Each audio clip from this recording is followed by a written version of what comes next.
અમારી વિશેષ રજૂઆત શું છે મૂળમાં અમારા સંવાદદાતા પહોંચ્યા મહેસાણાના કડીના ખંડેરાવપુરા ગામમાં કે જ્યાં 2019 લોકસભાની ચૂંટણીમાં ખેડૂતોનો શું મૂળ છે તે અમારા સંવાદદાતાએ જાણવાનો પ્રયાસ કર્યો।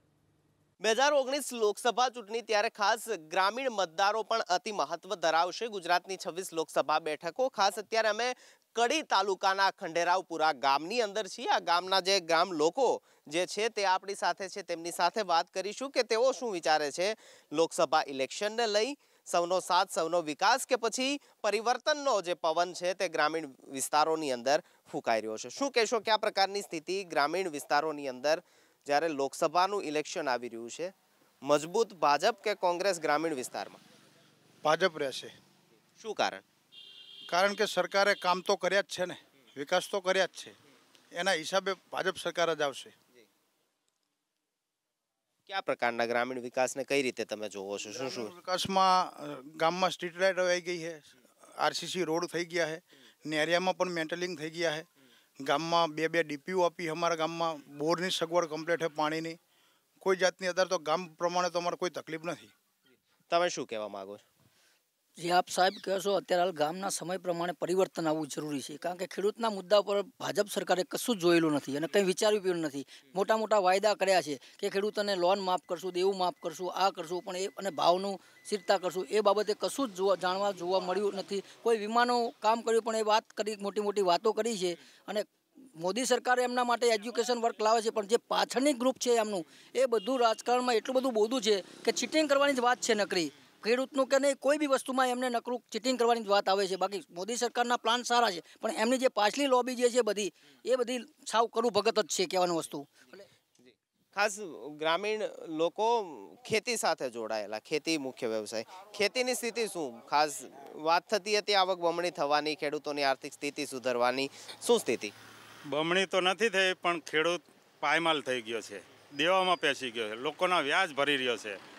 તો જે નેતાઓ રહ્યા એ બધા જ ભ્રષ્ટ થઈ ગયા છે। મોદી પોતે સારી વ્યક્તિ છે, કેન્દ્રમાં મોદીની સરકાર ચાલશે, પણ અહીંયા ગુજરાતની જે લોકસભા સીટો છે એમાંથી ઘટશે સીટો ક્યાંક, કારણ કે અહીં નેતાઓ બધા ભ્રષ્ટ થઈ ગયા છે, પોતપોતાનું જ વિચારે છે, પબ્લિકનું કોઈ વિચારતું 26માંથી 26 નહીં આવે। કેટલી ભાજપને કેટલી કોંગ્રેસને તમે શું અનુમાન લગાવો?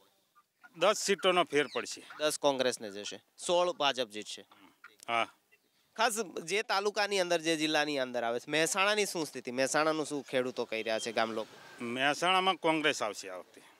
દાદા તમે શું કહો છો, શું કહેવા માંગો છો? ગ્રામીણ વિસ્તાર અને ખાસ ખેડૂતોના મુદ્દાઓ, ખેડૂતોનો પ્રશ્ન। અમારે તો શું પાક વીમો ક્યાંનો હે, બરોબર, હજી કોઈ એનો અમલ થતો નથી। સાહેબો કહે કે એક બાજુ કે પાસ થયો અને એક બાજુ કે પાસ થયો નથી, બરોબર, તો આનો ફોડ શું પાડવાનો, ક્યારે આનો નિર્ણય લાવવાનો? હવે તો માર્ચ એન્ડની ખેડૂતોએ બચારાને પૈસા ભરવાના નહીં, ક્યાંથી આપશે? 2014ની અંદર જે રીતે એક સીએમ ને પીએમ બનાવવાના હતા તે પ્રકારની વાત હતી, એવું કહેવાતું કે એક લહેર છે, હવા છે, તેના કારણે ભાજપ જીતી અને સરકાર પણ બની। આ વખતે શું સ્થિતિ, એ પ્રકારની સ્થિતિ છે? ફરી વખત એટલી જ આસાનીથી સરકાર બનાવી લે કેન્દ્રમાં? કેન્દ્રમાં સરકાર કોંગ્રેસની જ બનશે, કાં બીજી સરકાર બને, બાકી ભાજપની સરકાર નહીં આવે। એનું કારણ છે વાયદા કર્યા છે, કોઈના કામ કર્યા નહીં। ઇલેક્શનમાં વાયદા મોટા મોટા કરી અને લોકોના કામ કર્યા નહીં। બીજા નંબરમાં અમારા પ્રીમિયમ ક્રોપ લોનમાં 8 થી 9 હજાર રૂપિયા કપાય છે અને એનું કોઈ અમને વળતર મળ્યું નથી। વીમા પ્રીમિયમમાં એક પૈસો એમને મળ્યો નહીં, વાયદા કરે છે બેંક, અને એ જ બેંક દેના બેંકમાં પૈસા કાપે છે અને એની જ અહીં થોડમાં શાખા બેંક ઓફ ઇન્ડિયા છે, એ એક પૈસો કાપતી નહીં બેંક। મેનેજર કાપતી હોય કે મેનેજરને પ્રેશર કરતા હોય, જે કરતા હોય તે। ખાસ 3 રાજ્યોની અંદર દેવા માફી કરવામાં આવી, એનો ફાયદો થશે કોંગ્રેસને? માને થશે, કોંગ્રેસને 100% ફાયદો થશે। ખાસ મહાગઠબંધનની વાત થાય છે કે મોદી સરકાર કે એનડીએ સામે એક મહાગઠબંધન બને અને તે જબરદસ્ત રીતે ટક્કર લે, શું લાગે કેટલું સફળ થશે? નહીં ટક્કર લઈ શકે। શું કારણ? કારણ કે એમના મહાગઠબંધનમાં હજુ તો સેટિંગ નહીં ચાલતું ને બધા અવર બધા પોતપોતાની સીટું ખેંચવા માથે મટી રહ્યા, એના હિસાબે ગઠબંધન નહીં ચાલે, ફેલ જશે। લાગે મહાગઠબંધન કરતાં કોંગ્રેસ પોતાની રીતે ચૂંટણી લડે તો વધુ ફાયદો થશે કે મહાગઠબંધનમાં? મહાગઠબંધનથી સારો ફાયદો રહેશે અને પોતાની રીતે, કારણ કે એમને ખેડૂત સાથે જે સહમત કરીને ખેડૂતનું જે વિચાર્યું છે એમને એ બહુ મોટામાં મોટું છે, કારણ કે આપણો ખેડૂત કૃષિ પ્રધાન દેશ છે આપણો, અને મેઇન ગુજરાતમાં આપણી ખેતી મેંટી છે, અને ખેતી માટેને કોંગ્રેસો આ જ પહેલા વર્ષોએ જે એમને કર્યું છે, પણ એમને આટલી બધી બેદરકારીથી કોઈ દિવસ ગદ્દારી એવી કરી નથી. ને ભાજપમાં કામો ઘણા થાય છે પણ એની પાસે ભ્રષ્ટાચાર અતિ વિશેષ છે.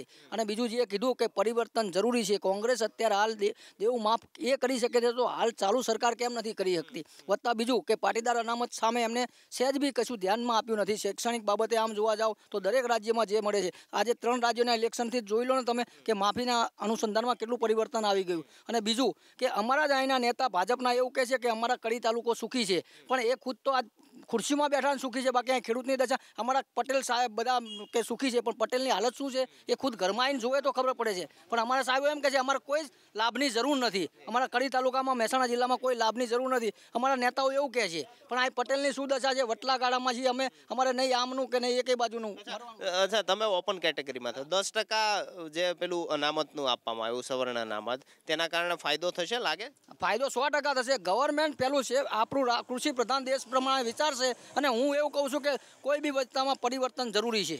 અને આજે પહેલા કોંગ્રેસનું રાજ હતું એને એમના પ્રમાણે પણ આટલું બધું ભ્રષ્ટાચાર. ગુજરાતમાંથી કેટલી કોંગ્રેસને આવશે શું માન? ગુજરાતમાંથી મારું તો એવું કેવું છે કે 80% ઉપર કોંગ્રેસ જ આવશે. હવે ભાજપનું નામ નિશાન મતી છે. તમે શું માનો છો? 26 આવશે એવો વિશ્વાસ કરો? 26 આવશે. તો તમે કેટલી માનો છો 26માં? કહ્યું ને 26 તો નહીં જ આવે, 10 આવશે તો આવશે. 10% જે સવર્ણ અનામત આપવામાં આવે તેના કારણે ફાયદો થશે શું લાગે છે? સવર્ણો આ વખતે પરિવર્તનમાં માનશે. એનું કારણ છે કે કાયમ માટેથી ભાજપે વાયદા કર્યા પણ એકે વાયદો પૂરો કર્યો નથી. આ જે અનામત આંદોલન પાટીદારોનું થયું એના કારણે આ વખતે ભાજપને બહુ મોટો ફટકો પડશે અને નુકસાન થશે. આજે 26 સીટો આવી હતી એ નહીં આવે આ વખતે.